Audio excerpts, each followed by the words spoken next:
actually lose fat instinctually, mentally. Today, learn how to unlearn the myths. Ignorance is the winner in most cases. You aren't tuned into your instincts, but rather this post-industrial age. Myths. Why you're here today. Don't be a dilettante who knows, but does not have a deep understanding. It's getting somewhere, and you have micro or macro improvements every day.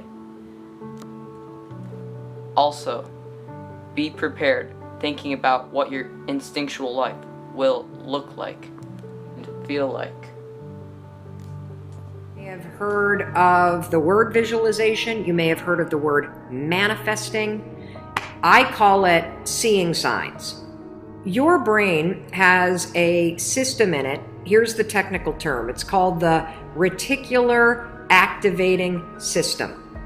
It is a network of neurons all up in here. And what is the job of the reticular activating system? It is a filter system.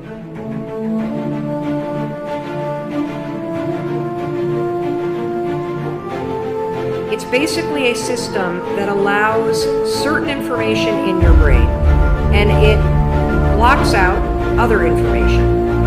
And guess who programmed that filter? You did. And so did the people from your past. And so if you constantly feel like you're unlovable, guess what? Your reticular activating system is going through the day, and it is going to point out every single piece of evidence that confirms that negative belief that you have. If you think that people don't like you at work, the reticular activating system, the filter, it is literally going to be looking for evidence to confirm that belief all day long. This is one of the reasons why we have such a problem with politics in this country. This is why there's something called a confirmation bias. Confirmation bias means your mind loves to read things that you agree with, because reading things that you agree with confirms your filter. Why do we have a reticular activating system? There's a really important reason why you have this. The reason why is if your brain let in everything. Have you ever looked at a Facebook page? Have you noticed how many words are on a standard Facebook page, and the ad over here, and the ad over here, and the ad over here, and the ad, and the news feed right here, and the stuff up here, and all this over here? If your brain took in everything at equal value, your head would literally explode off your shoulders. Your brain would melt down. And so the reticular activating system protects your brain by filtering information and only letting in stuff that it agrees with. So that's the scientific reason and mandate for why you got to get busy reprogramming that thing. Now we're going to talk about how you use visualization in order to start to reprogram the reticular activating system in your brain so that your brain starts to spot opportunity. Your brain starts to spot evidence that things are working out. Your brain starts to spot coincidences so you can build momentum. And it begins with visualization. So as you take your goals, right? So you've written down all these goals, right, for 2019. I want you to go to each one, and I want you to do a visualization exercise. And here's how you're going to do it based on science, because there's a particular way you have to do this based on science, okay? It's a two-step method. If your goal is to improve your self-worth, I want you to visualize what your life looks like and how you're going to feel about yourself when your self-worth has improved. There's two things that you have to do when it comes to visualization. You have to close your eyes. Truly, I know it sounds stupid, but I want you to close your eyes, and I want you to, in your mind, have a specific picture of what it looks like in your life when your self-worth has improved. You're going to see yourself speaking up at work. You're going to see yourself talking more about your business. You're going to see yourself leaving bad relationships. You're going to see yourself defining boundaries. You're going to see yourself going to the gym. You're going to see yourself taking care of yourself. And when you start to visualize the image of that, I want you to consciously, this is step 2, consciously think of the positive emotions that you're going to feel. I'm going to feel happy. I'm going to feel proud. I'm going to stand taller. I'm going to be so grateful that I made this change.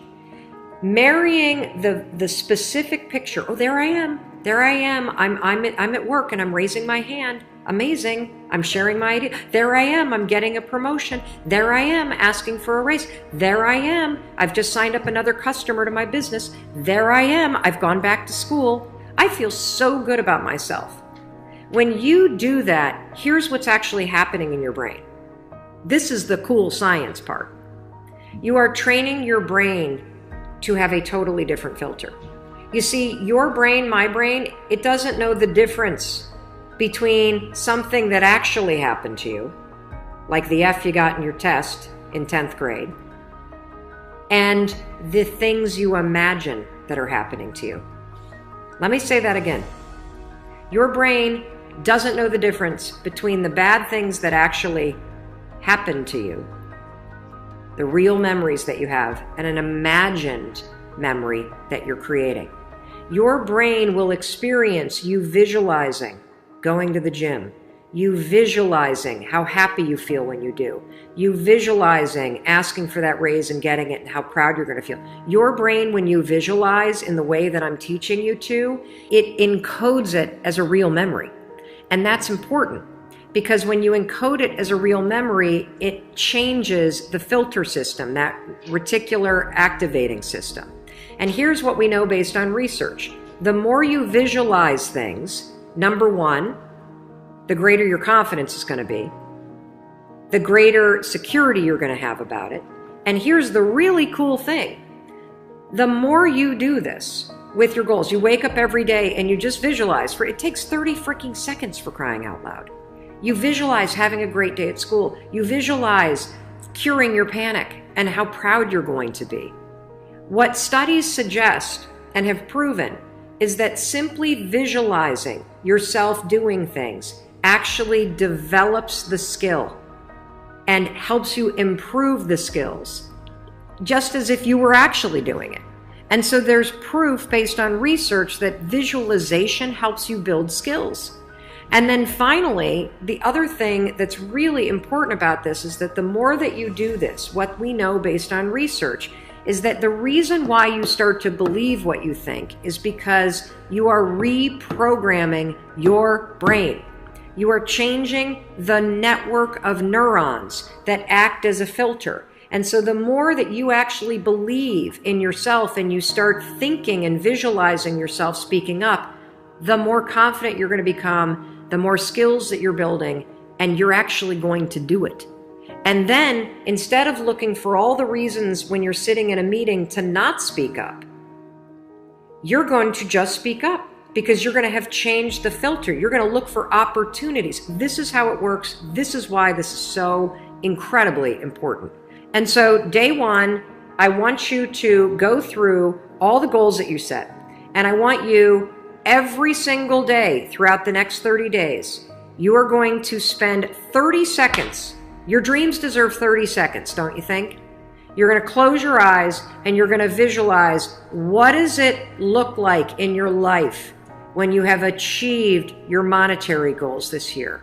How does it feel to go to the bank and see that balance? How does it feel to be able to write that check and take your kids to Disney World on money that you made? How does it feel to be able to rent your own place or put down a down payment for the house you've always dreamt of? How does it feel to be able to have saved enough money so you can quit the job that you hate and launch the business because you have achieved your goals? It feels darn good. That's how it feels. And I want you to just savor that, because what you're doing when you visualize is you're reprogramming your reticular activating system, that system of neurons, that network that acts like a filter in your brain so that it's spotting opportunity, so that it is helping you see evidence that you are confident, that you are capable, that you can do this, instead of all the garbage you think right now.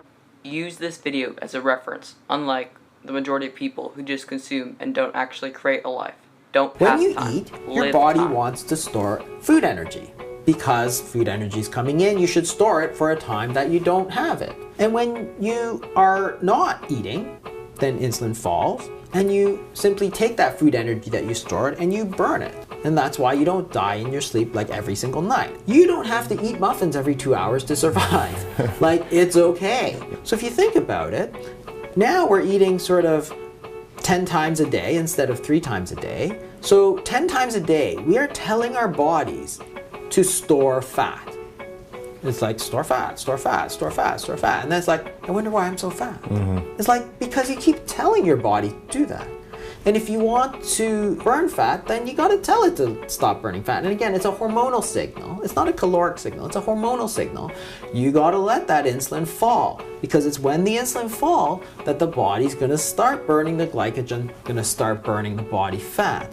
If you keep your insulin high, then you'll never do it, because insulin is the signal to go high. And this is the problem with type 2 diabetes, because you get this insulin resistance, which leads to high insulin all the time. So it gets harder and harder to lose weight as it goes.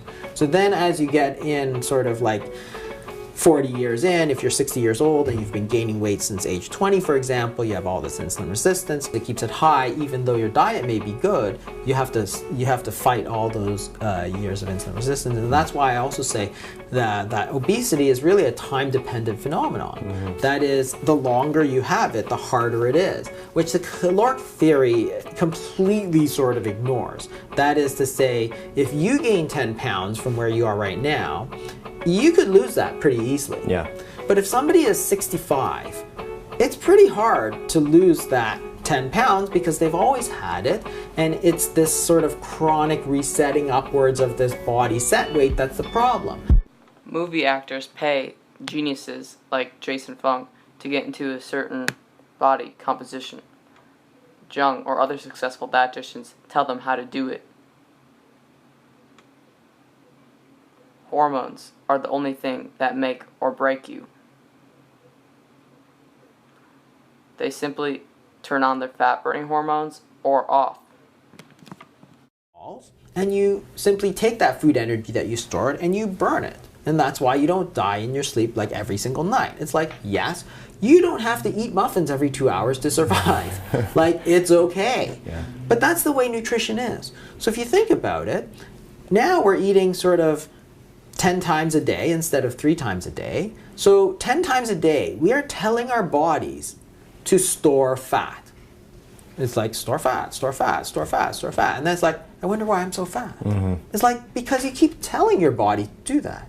And if you want to burn fat, then you got to tell it to stop burning fat. And again, it's a hormonal signal. It's not a caloric signal. It's a hormonal signal.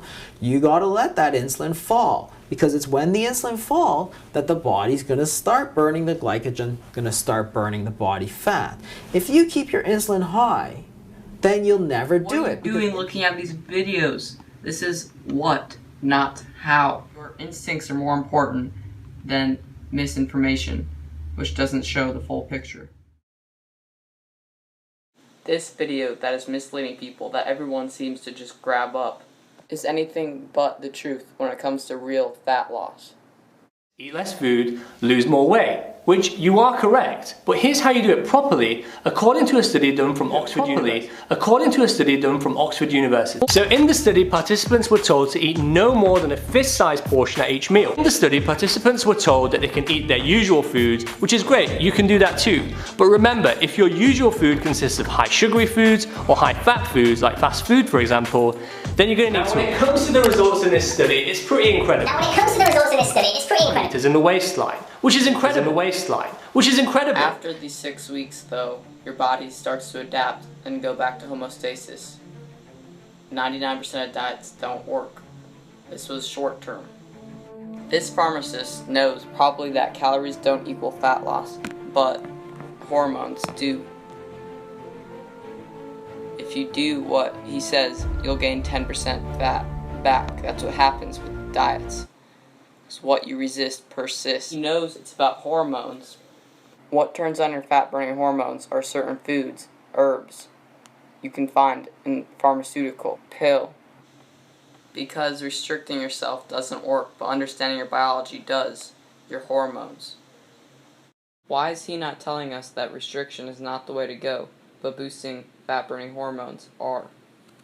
Getting unlicensed diet pills because it might seem like a quick fix solution. Also, 2 in 3 people have reported serious side effects. These side effects are from your body eating its fat, and they're similar to the keto flu. You're more fat adapted.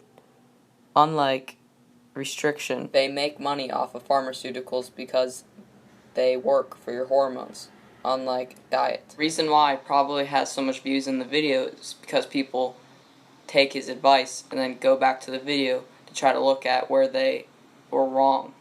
And boy, are you wrong if you follow his advice. It's not long term. What you're doing is you're allowing access to those energy stores, those fat stores. Remember, fat is simply food that's stored away for you to use when there's no food available. Now that you've dropped your insulin, you're allowing your body to access all those huge stores of energy, and the body's going crazy. And it's like, yeah, I'm going crazy. I'm going to do this. So it burns it all off. And at the same time, it's breaking down this protein. When you eat again, growth hormone is so high, you're going to rebuild your protein. So when you look at clinical studies of weight loss, you actually get much better retention of lean mass with an intermittent fasting strategy than a standard sort of cut 500 calories per day. And these are the sort of myths that are out there. The myth that your metabolic rate is going to go down. It's actually the exact opposite. Fasting does much better in terms of preservation of metabolic rate. Oh, you're going to lose all this muscle. It's completely false. It's actually the opposite. If you try to lose weight with standard calorie restriction compared to intermittent fasting, and the studies are there, then you will do much better by doing the fasting, because you're cycling the sort of energy source. You're allowing your body to access those energy stores rather than keeping insulin high, shutting it away, and then saying, okay, you can use whatever energy is coming in through the mouth. And it's like 1,200 calories. Well, you burn 1,200 calories, and that's the real problem. You get what you focus on, what you actually focus on, what biologically works. Now that you're focusing on the right things, you'll be naturally fit. When you hit a plateau, make it a habit every time you feel unmotivated to start living, not worrying. Life is too short and nothing is going to be perfect. So, educate your way out of the tyranny of the mind. Keep learning in order to be more prepared the next time an obstacle comes.